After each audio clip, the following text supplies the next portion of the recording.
We've been talking about perfection.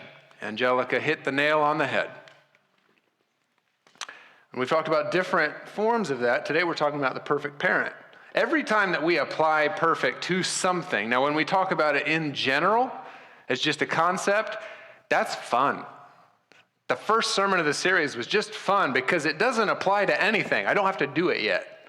It's just an idea. But when we actually get down and say the perfect something in my life, now something's on the line. It actually has to be executed. And so the perfect spouse, the perfect church, the perfect parent. What I want to continue to do is to remind us what we are talking about. As Angelica said, execution, wholeheartedness, I hope so. And I would think that in this room, we have a unanimous agreement that whether you have been perfect in your wholeheartedness as a parent, you understand what we're talking about. There may have been times when you look back over the course of your history as a parent and think, I was conflicted in that moment. I actually did want something besides what was right for my family and my kids. But you're not saying that's right. You're just acknowledging that that's a part of your history. What we're saying here today is wholeheartedness in parenting is perfect parenting. The question is, what is parenting designed to do? We have a lot of these images and ideas in parenting of what the perfect parent does, what the perfect parent provides for their kids. And I don't know if it's just that Jade and I were raised in the Home Alone era, but we have this image in our heads that one thing that the perfect parent does is on Christmas morning, it should be the tree and the mound of presents. It wasn't always that way, but we all saw the last scene of Home Alone 2. And every kid from my generation wanted to be in that room. That was incredible. It just went through the whole room. And so Jade and I kind of have that in our heads. And I remember times when we were in Africa trying to figure out and plan all the way deep into the year before how to make sure we got enough gifts coming in luggage and who was going to be coming. And then do we wrap those and how can we hide these things in this house for months and months and months, all for about an hour to 2 hours on one day, Christmas morning. Because for us, that was connected to being good parents. We wanted to give that moment to our kids. There are other things like this, though. You feel that if you're going to be a good parent, you should protect your kids. That's the whole, I don't care if you are happy with me right now, don't chase the ball into the, that's being a good parent. Put your kids in sports. Teach your kids camping skills, cooking skills. In your notes, which is in your bulletin, you have an empty space there. Jot down for you what you have felt. Now, don't get super biblical deep on this. I'm actually talking about just the cultural feelings. What cultural pressures do you feel, or cultural messages have you received that good parents do this for their kids? Jot that down. It's all right if it's shallow. I feel a pressure to teach my kids certain things. I want them to be able to mow the yard and explain what the height of the mower does to the depth of the roots underneath,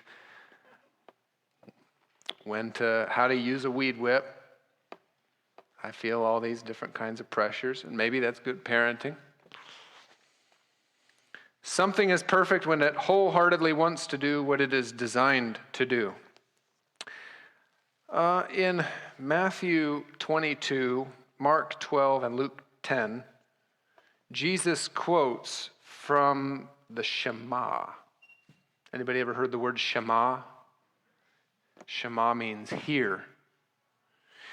And in those 3 different chapters, he's asked a question, which is the greatest law, and we sang the song, love the Lord your God with all your heart, with all your soul, with all your mind, and with all your strength. That's how he answers.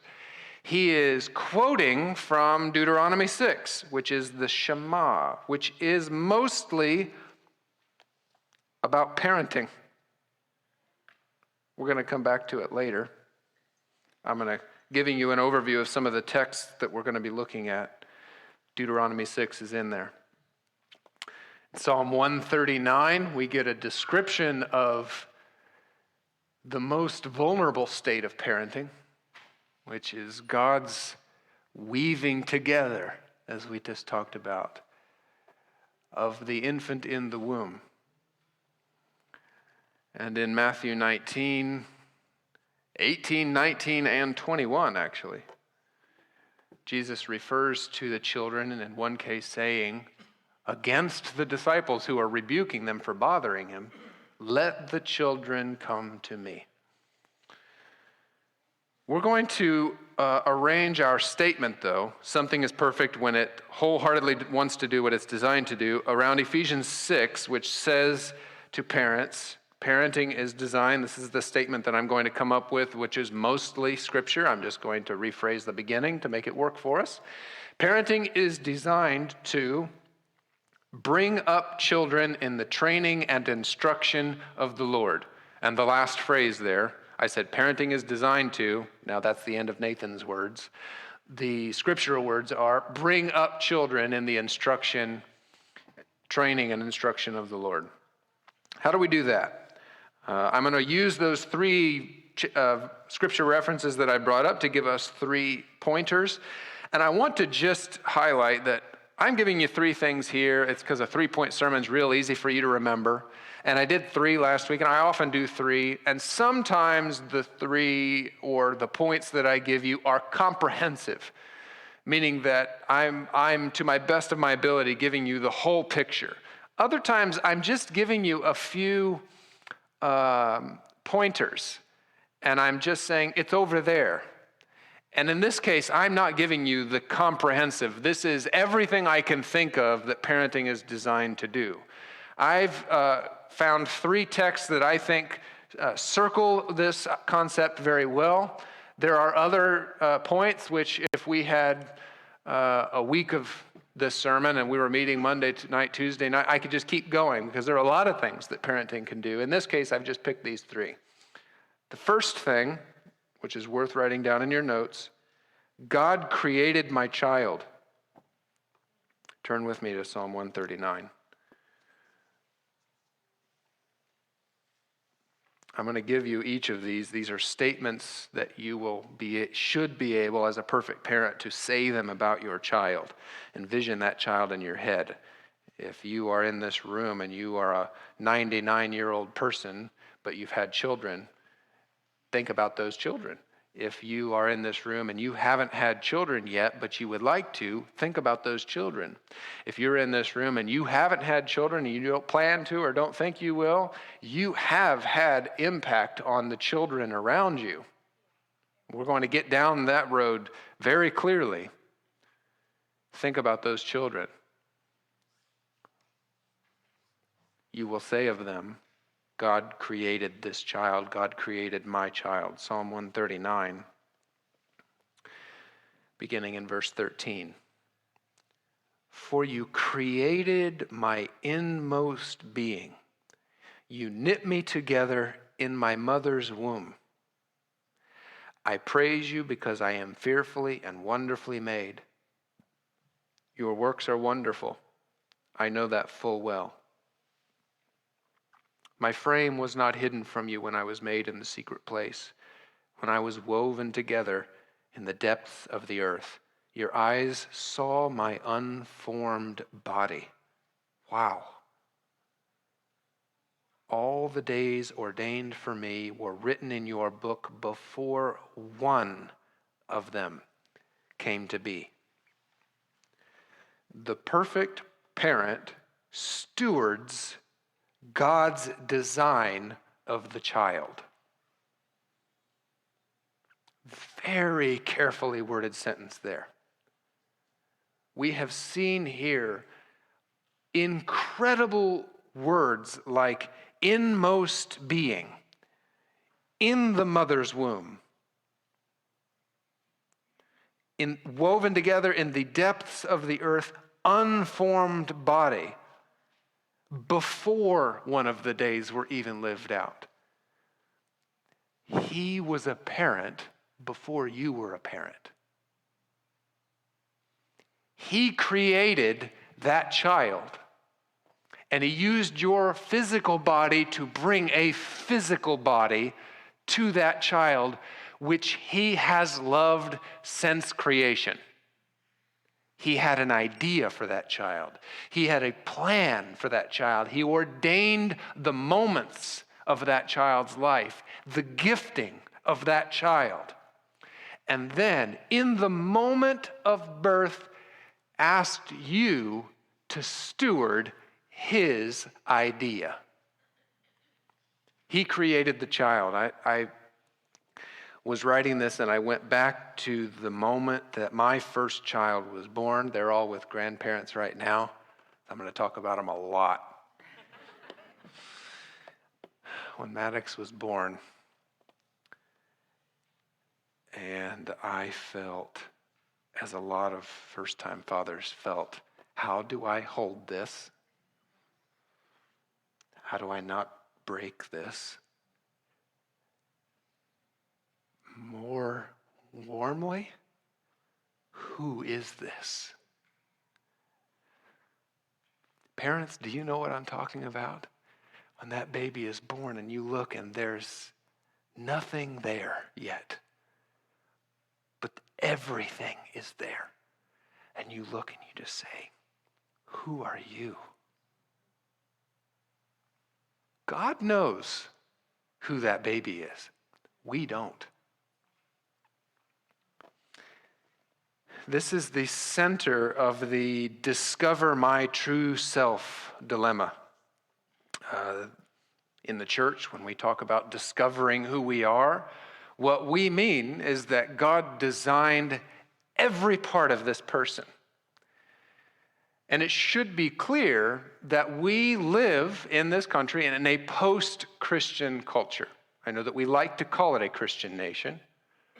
We are a post-Christian nation. And what that means is that we have the remnants of Christian language built in as a part of our folk language, which we refer to sometimes, but it doesn't mean that. Our responsibility, when I say in the rest of this point of the sermon, to help steward God's design, I am not in alignment with that folk conversation, with cultural Christianity that's very, very post-Christian. Stewardship of God's design does not mean asking your child for advice. As the parent, you have lived a life, some part of one. And you might, out of some lack in your life, whether it be a lack of confidence, whether it be a lack of social fulfillment, often it is a lack of quality mentoring relationships with other adults, specifically mentors and elders. As we break apart our generations and our 20s and 30s don't have ongoing conversations with our 60s and 70s, we end up living this life with a lack of fulfillment, connection to other generations, and then we ask our children to do things that they shouldn't be doing, like define themselves. We as parents assist in great measure, 99.9%, in helping them to define themselves. It is quite phenomenal, particularly if you watch children in other cultures. Some of you may have traveled and you've seen how differently children in other cultures behave. We think there is no way that you can raise a child and get by or even go to the grocery store without a tablet. We did that. We taught our kids how to be impatient and unable to function without some screen in front of their face. We told them how to be that way. When you go to other cultures that don't have tablets, I've preached before, and the entire front row, which was not comfortable, it was a plank of wood. I have preached an hour sermon after an hour of worship, and I have seen toddlers sitting on a wooden bench, hip to hip, all of them sitting there the entire sermon. There were no tablets within 100 miles. They sat there. Do you know why? Because children are formed by their parents. And we don't always like to talk like that, because if anything's wrong and we don't like the way they're behaving, we certainly don't want to take responsibility for that. We teach them, both as mom and dad and as a community, we teach them every normal behavior. Sorry, that was weird.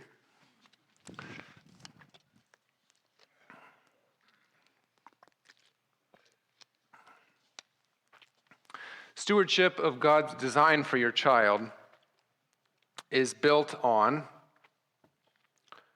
discernment and discipline. Discernment, perception in the absence of judgment.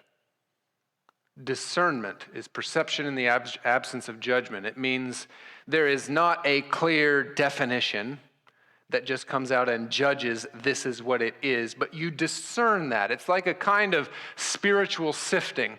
And most of you have done this quite naturally with your kids and with the others around you. You know, I have an idea. If I had to guess at what you're going to do with your life, I've got some ideas. I definitely know what you probably won't do.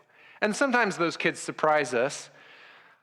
Jade and I have talked before, and I think she's said it from here. She has always been passionate. She's recently had the gospel. I've always been preaching. I've recently had the gospel. My parents knew from a fairly early age. They had an idea what I was going to be doing because they discerned that. Are you discerning for your kids? For the kids around you? Teenagers, the young adults.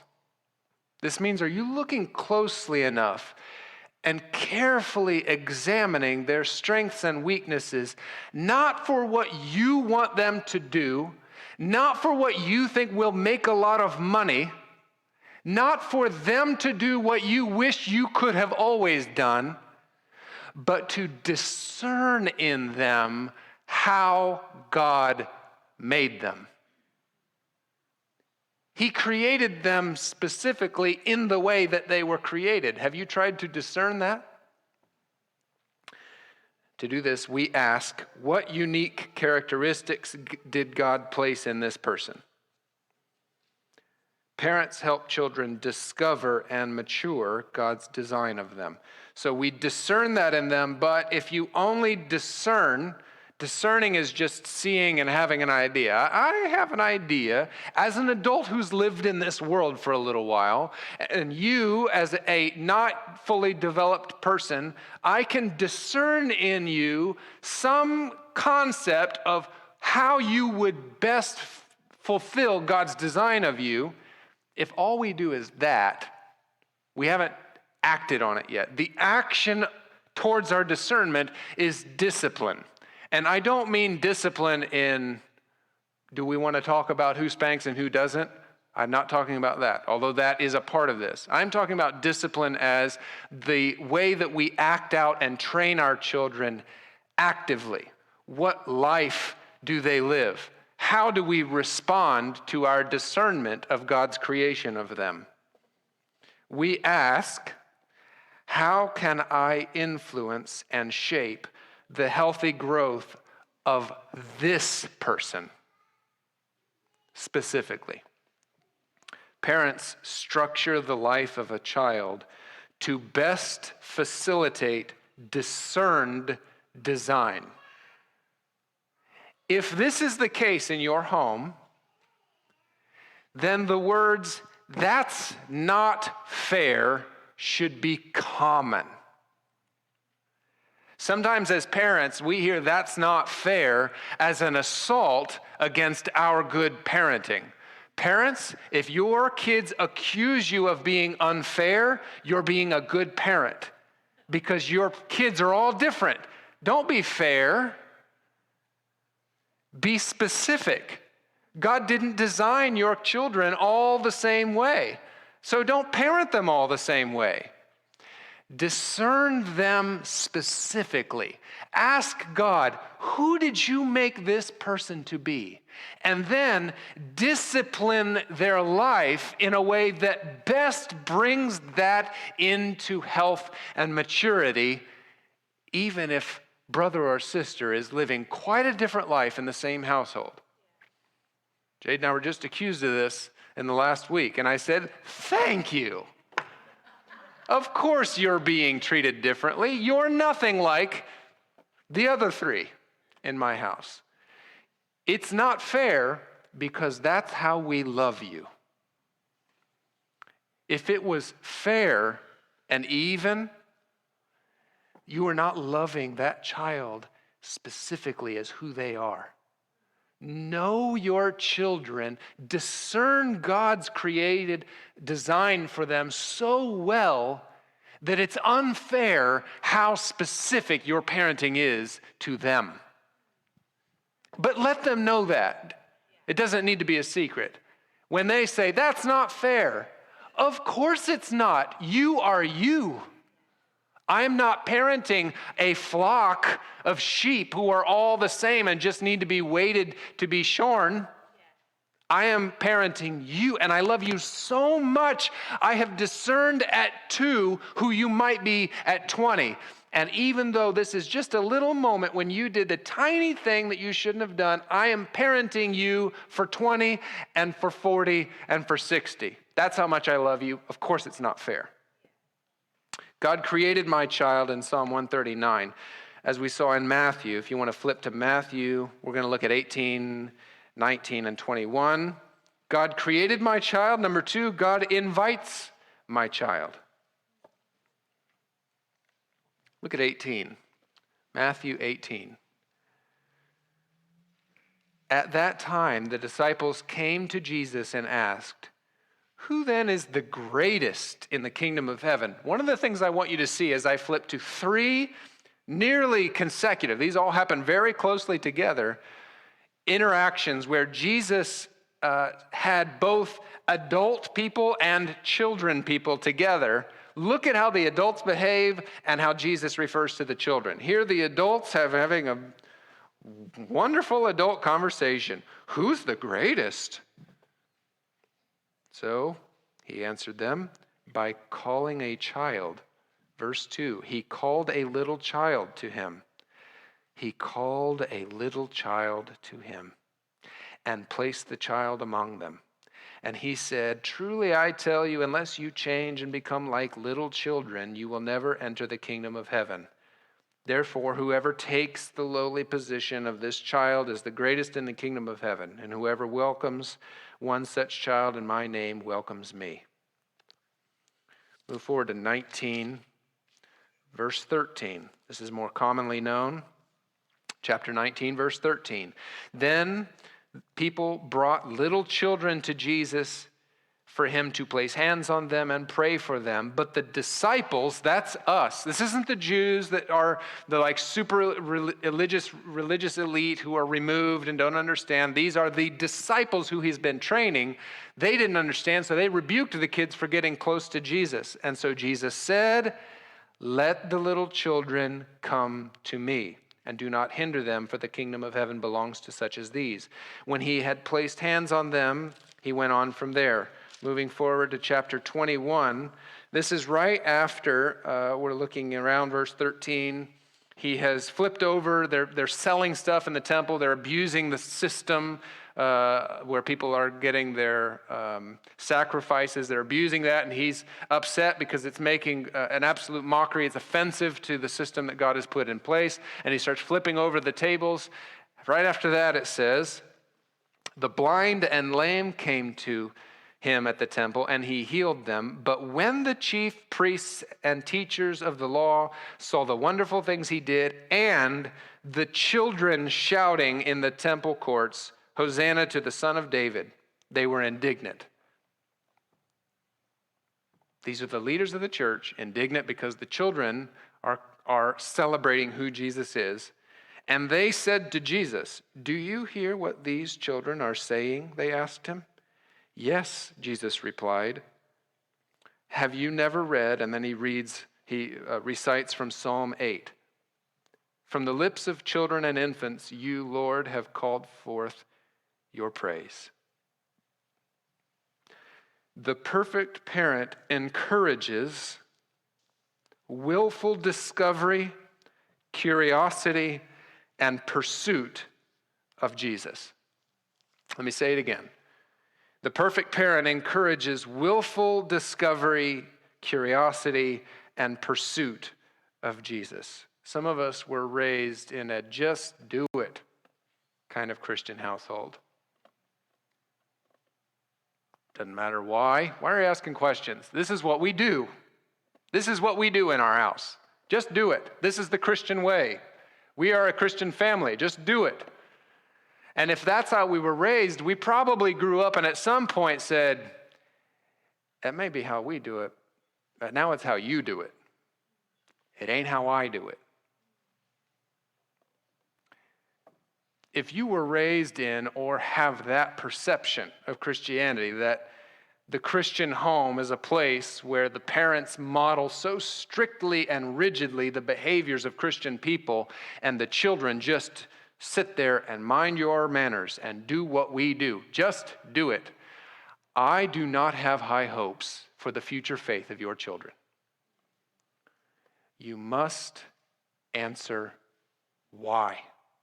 You have to. You have to talk about why.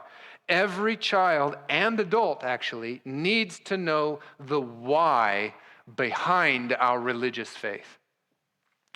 I had my grandfather. He's passed away years ago now, but later in life, he developed some mental problems and became a hoarder. And he had a 4-story house, which was full. And at our young age, we did not grasp that this was a problem. It was a treasure mine. It was amazing. And every time we went to Grandpa's, we would say hi, and then we would take off, and we would look for toys in the treasure house. Well, I got to an age where I had brought, like I'd find a car with 3 wheels on it. "Can I have this, Grandpa?" "Oh, sure. And he felt great because something that he had kept now had a use. I'd done this for a long time. My brothers had done this. And then a wicked idea got into my head, a sinful idea. And I thought, he's not going to know the difference. And I went into my grandmother's jewelry cabinet, and I took one of her necklaces, and I went to my grandpa and I said, "I found this in the house. Can I have it?" My grandpa knew what it was because he had given that to her as a gift for an anniversary. And he said, "Oh, I don't think that." And he took it. I never heard from him. But I got a letter from my grandma. And the letter was about building a house. And she said, because I'm a young boy, and she said that I was building a house, and every decision that I made in my life was one more stick being put on the house. And how you want to be careful not to use bad materials. Build a good house. It made sense to me. I was young and I didn't know a lot about letter writing, so I flipped it over on the back and I wrote her a letter back and gave it back to her. My parents said, "You're not supposed to send the letter back. You get a new sheet of paper." This was my grandmother telling me the why. She did not bring me, and neither did my grandfather, into the back room and shame me and guilt me and burden me with an unknown sin. "You did wrong, grandson. That's stealing and it's lying. Just don't do that." Instead, they took the time to explain to me how that behavior fit into the larger life I was living. We all need grandparents like that. How can you encourage willful discovery and curiosity in your children? Number one, I'm only going to say one. Say this all the time. Great question. Can be hard to say, especially if you got a kid with a lot of questions. You feel like I say great question, they're going to ask another one. I'm going to say good question. Say great question, because what you care about more than the question is where the question came from. And when your child comes to you with a question about your faith, it comes from the place you want to encourage, which is curiosity about your faith. It doesn't matter if the content of the question is way off in left field. What it matters is, do I see that there is a budding curiosity inside of my child? And I want to stoke that flame. Great question. More than the answer to the question is that your interaction with them makes them want to ask another question. Questioning children have the best possibility of seeing their faith grow because they know why. They own it. How to encourage willful discovery and curiosity? Tell them that the questions are great. And how to encourage willful pursuit of Jesus? Stay present along the way. Validate, validate, validate. Let your children doubt Jesus. Let them be angry with him. Let them be disappointed. Let them be frustrated. Let them see that what you said didn't happen and validate it. Are you always sure? In your faith, there are certainly times when you knew it was going to be this way and then it wasn't. Let them experience that in your home, under your guidance. Validate that pathway. Let them live out all of the complexities and movements of our faith experience with you beside them saying, yeah, that's hurtful, isn't it? Yeah, that's tough, isn't it? We prayed for that and it didn't happen. That's sad. Validate, validate, validate. One of the things that you might do, and this takes a lot of humility, I would pray and ask the Holy Spirit to help you, is to imagine in your mind your child's pathway of faith in your home. Not are you a believer, not do you pray for your child, not do you want your child to grow up and be a strong Christian person, but get out of your shoes and image, what does my child's experience feel like in my home, and what is their pathway of faith? They need to be able to do it for themselves. I am saying there needs to be a discernment process where you are helping the child to discover how God made them, but at the same time, they've got to own some of this themselves. I had a period of time in my life when I was not interested in church at all. And I know that it broke my father's heart. But there were times that he left for church, and he took the family with him, and he went to preach, and he probably cried in the office after he was there, knowing my son didn't come, but he didn't force me to. There needs to be places in your child's pathway that is theirs. They own it. It's very, very intricate, and I'm not giving any parent saying you don't make your kids come to church. Well, that's an intimate moment. You need to know where your child is, but they've got to be able to own their faith process. God created my child. God invites my child. Third, God entrusts my child. And now we're going back to Deuteronomy 6. God entrusts my child.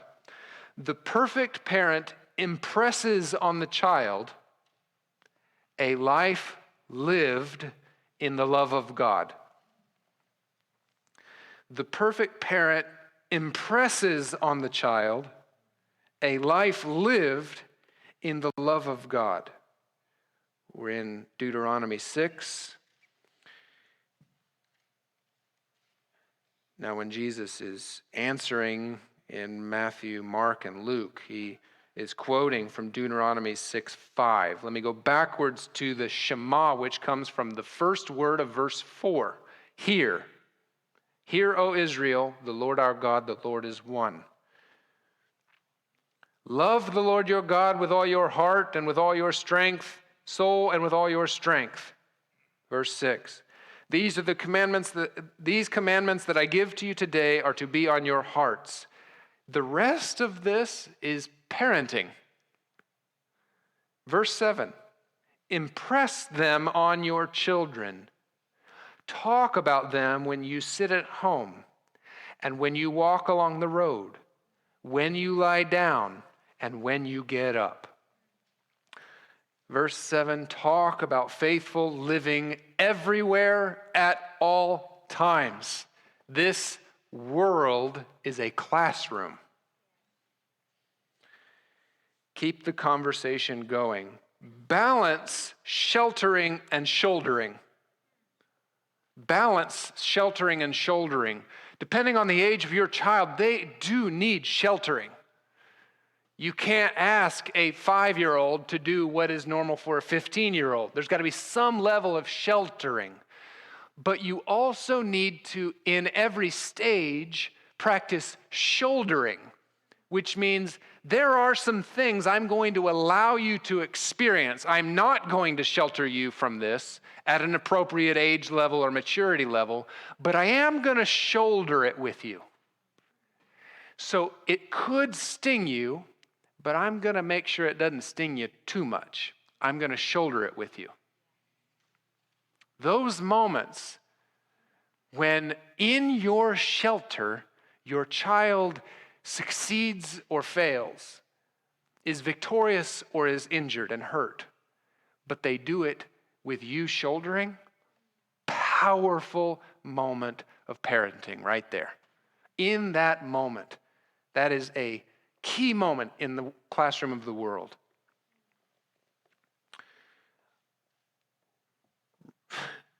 I don't even remember what you were talking about. We were going somewhere and you were making a great statement about life.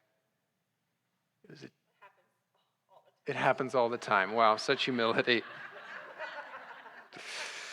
I don't know, it was wisdom was flowing out of your mouth. I don't know what it was. And some of our children were kind of listening, kind of not. And for Ruby, okay, well, the older 3 were missing out on some of the wisdom. And Ruby said, "This is a teaching moment. We can use this in our lives." She has heard this discussed.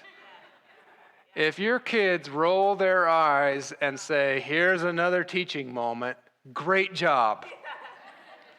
Great job. Have that reputation of grabbing on to everything. The moments when you are interactive with your child and they see or experience something, when they see someone treat something another way, wow, great moment right there. Let's talk about that. How did that make that person feel? Don't just sit and in every moment talk about the game last night and what kind of shoes you want to buy. Use the opportunities in life to teach them. Engage with the child in why we think the way that we think and why we behave the way that we behave. Use the opportunities that are happening right in front of us. Shelter and shoulder. Moving forward to verse 8. Tie them as symbols on your hands and bind them on your foreheads. The Jews took this literally. They actually had these little boxes that they would tie to their wrists. Some of them got proud and made the boxes bigger and bigger and bigger with scriptures inside. And Jesus said, you guys, frustrated with them. Look at even a good idea, and you guys are screwing it up with legalism.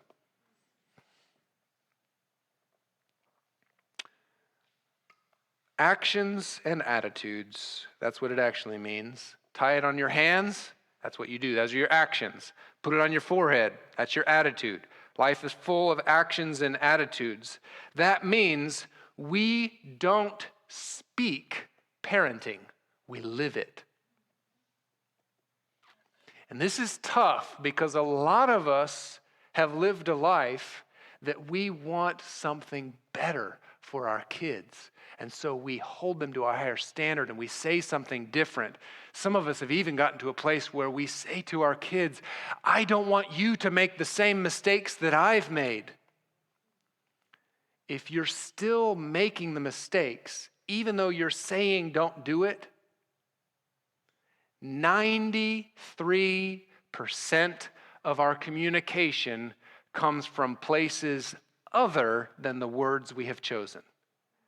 When you say words to your kids, I love you, only 7% of what is communicated is the words, I love you.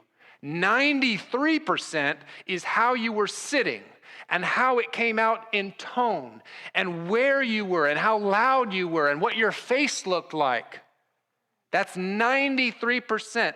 93% of your parenting is who you are. You are your parenting.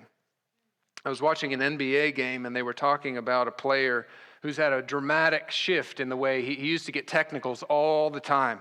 It was a big troublemaker on the court, and it was kind of his strategy. He was a tough guy, tried to intimidate, and they were making a comment on how he didn't have hardly any technicals recently, and he hasn't gotten in any trouble. And they told the story about why, and they showed a cutaway to his wife and son sitting in the stands. And what happened was he was at home, and he saw his wife playing basketball on a little Nerf goal against his son, and his wife let the son get around and dunk on her, and then he saw how his son acted on that little Nerf goal towards his own mother. He acted the same way that he saw his daddy act on TV. And he looked and he thought, I've been telling that boy to respect his mother and to be a respectful person, but he's been watching how I behave everywhere, and he doesn't listen to what I say, he listens to what I do. And the only way to raise this son right is to be different. Parenting requires a being and a transformation. You are your parenting strategy. Verse 9, write them on the door frames of your houses and on your gates. Most of the sermon has been about the door frames. Door frames are what we put on our houses. And that's what we've talked about mostly here. What happens in our houses. Gates, you don't put gates on a house, you put gates on a city. And so what it's saying here is that when you're raising up children, don't only think about what's happening in the house, think about what's happening behind gates, communities. We need to reject. Don't tell me how to parent my kids. The Christian community knows nothing of that phrase.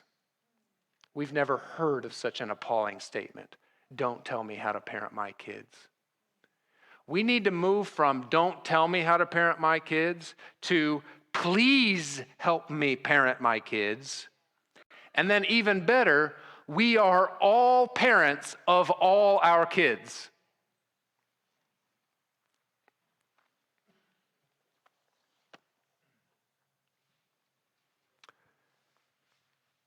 Jason and Carolyn, please don't babysit.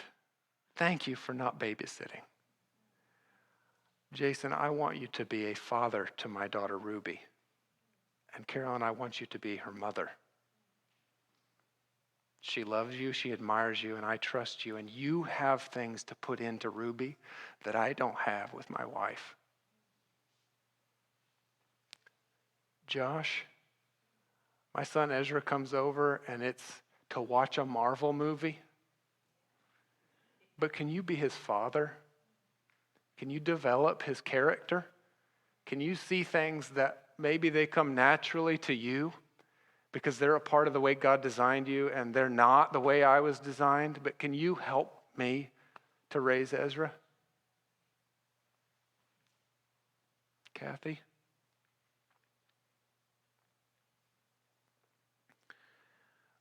I can think of very few honors like asking you to mother my daughters.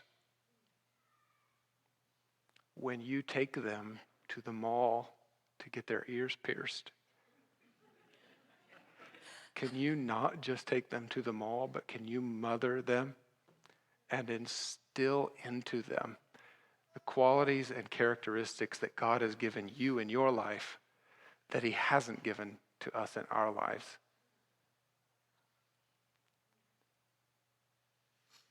We're actually going to practice that as we close in this service. There are people in your life, in this room, who have been your mother and your father, and you might not have told them that. There are people in this room that you don't want to be babysitters. You want them to be parents. And they need to be invited. We can say, please don't tell me how to parent my kids. Or we have to say, please help me parent my kids. There are some of our children who live in bedrooms that we pay for. That kind of child. But we need to be a community where over the gates of this community is the Shema.